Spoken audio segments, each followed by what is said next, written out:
আমরা বিচার বিভাগের তো হস্তক্ষেপ করতে পারবো না। উদাহরণ হিসাবে আছে মাগুরার আসিয়ার মামলা, মেজর সিনহা হত্যা মামলা, আবরার ফাহাদ হত্যা মামলা। আমার কাছে দুইটি প্রশ্ন এসেছে সাংবাদিক বন্ধুদের কাছ থেকে। সেটা হলো, রামিসা হত্যা মামলায় চার্জশিট কবে প্রদান করা হবে? বিচার কার্য শেষ করতে কতদিন লাগবে? আমরা প্রতিশ্রুতিবদ্ধ, মাননীয় প্রধানমন্ত্রী বলেছেন একটা বিচার যত দ্রুত সম্ভব শেষ করা আমরা তার মধ্যেই করব। আমাদের সামনে একটা উদাহরণ হিসাবে আছে মাগুরার আসিয়ার মামলা, 1 মাসের মধ্যেই মনে হয় শেষ করা সম্ভব হয়েছিল, 3 মাস লেগেছিল।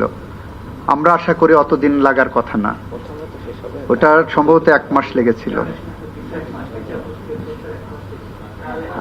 অর্থাৎ চার্জশিটের পরে যে বিচার প্রক্রিয়া শেষ হতে 1 মাস লেগেছিল।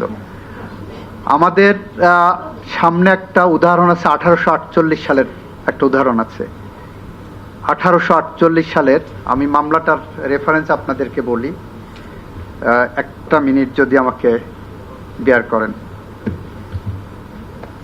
মুল্লুক চাঁদের মামলা, 1848 সালে মুল্লুক চাঁদের মামলা। সেই মামলায় 1 দিনে বিচার শেষ হয়েছিল। বিচার শেষ করতে 1 দিন সময় লেগেছিল। আমাদের এখানে আইনি যেটুক ফাঁক আছে সেটা হলো, সেটা বাদ রেখে যদি আমরা চার্জশিটে যাই, সেটা নিয়ে আমাদের ফ্যাটাল ইনজুরি থেকে যাবে প্রসিকিউশনে।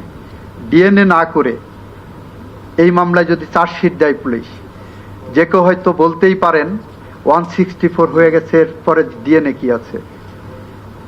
এই ধরনের মামলায় DNA is a very important piece of evidence. আমার যেখানে ডিএনএ করার সুযোগ আছে, আমরা সেখানে কেন করব না? একটা ডিএনএ রিপোর্ট আসতে কয়েক সপ্তাহ লেগে যায়, এমনকি কয়েক মাস লেগে যায়। আমরা আপনাদের বলছি রামিসার ডিএনএ আসতে 72 ঘন্টার বেশি সময় লাগবে না, আশা করি ইনশাল্লাহ।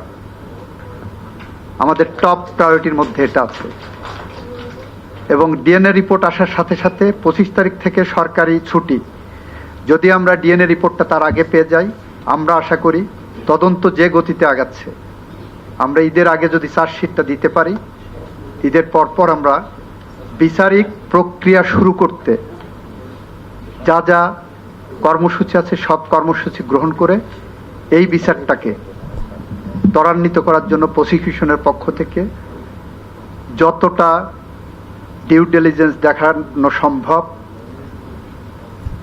সাধারণ জনগণ, দেশে বিদেশে মানুষ এই বিচার শেষ করতে যতটা প্রত্যাশা করে, আমরা আশা করি সেই প্রত্যাশা পূরণ করতে আমরা সক্ষম হব।